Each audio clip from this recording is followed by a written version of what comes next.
السلام عليكم ورحمة الله وبركاته.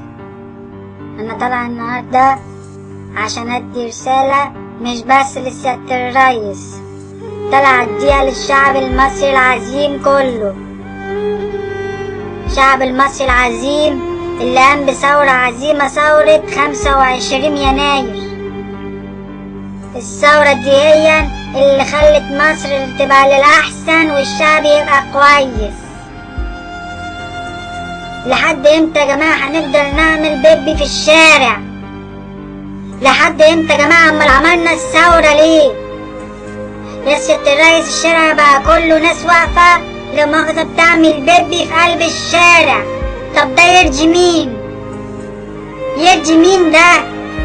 مين يا جماعة اللي نزل الشارع وقال اللي يحب مصر ما يخربش مصر؟ مين قال كده يا جماعة؟ احنا ولا شعب تاني؟ احنا يبقى كده حرام. امتى هنبقى شعب كويس وشعب نجيب خالص؟ امتى يا جماعة؟ يا ست الرئيس كنت ماشي من يومين في السوق عشان اجيب طلبات ليا وللقطة، لقيت واحدة لا مؤاخذة ماشية في الشارع جرى ابنها، قام جاية بصلها كده يا ست الرئيس قال لها ماما انا عايزة السير ماما. قام جت يا ست الرئيس مش هتصدق قلعته الشورت ونزلت له لا مؤاخذة الكلوت وقعد يسير في نص الشارع.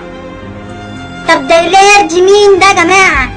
يا ست الرئيس دي القطة ما بتعملش كده، حتى لما الست الرئيس بتعوز تعمل لا مؤاخذة براز بتعمله في المكان المخصوص بتاعها وبتردم فوقيه، ولو ملقتش المكان ده هون بتقوم جاية كده تنونو لحد ما حد ياخدها.